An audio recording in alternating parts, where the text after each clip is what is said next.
Donc ce qui me paraît important de souligner, c'est que le problème de l'Afrique n'est pas un problème économique.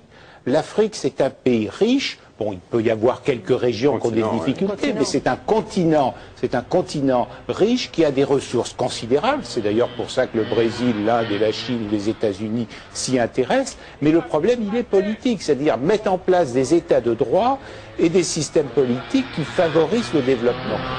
C'est-à-dire que nous avons accepté de donner des sommes d'argent sans vérifier où elles allaient et sans vérifier, par exemple, que souvent elles étaient détournées à d'autres fins ou en Suisse.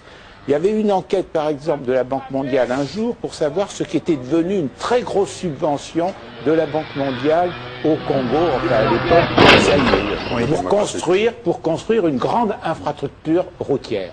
Bon, le résultat, c'est que 94% des subventions étaient parties, en fait, dans les poches des uns et des autres, et que l'infrastructure routière n'avait jamais été construite. Non, mais n'oubliez pas quand même le cas de l'Algérie, qui est quand même peut-être le meilleur exemple que l'on puisse donner. Vous savez, comme nous avions colonisé l'Algérie, comme il y avait eu la guerre d'Algérie, nous avons décidé, parce que nous sommes des gens généreux et que la générosité est une très bonne chose, de surpayer le gaz algérien, de surpayer le pétrole algérien. Est-ce que ce surpaiement, ces subventions supplémentaires ont servi à quelque chose au développement de l'Algérie? Bien au contraire, ça a développé la rente, ça a permis à la nomenclatura de se nourrir encore davantage et ça a permis à la nomenclatura de ne pas mettre en place les politiques de développement nécessaires à ce pays. Ces pays sont indépendants depuis les années 60, ils ont la responsabilité et il faut arrêter de penser qu'on va les développer ces pays à leur place. Tous les essais, toutes les tentatives, la colonisation, les protectorats, etc. ne vont pas faire le bonheur des gens malgré eux.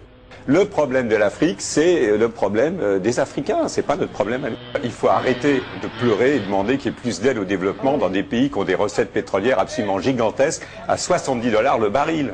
Enfin, c'est quasiment la moitié de l'Afrique. Ça veut dire qu'il faut arrêter de pleurer et demander qu'il y ait plus d'aide au développement dans des pays qui ont des recettes pétrolières absolument gigantesques à 70 $ le baril.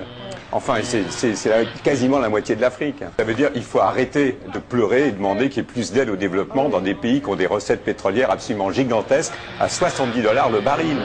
Enfin, c'est quasiment la moitié de l'Afrique.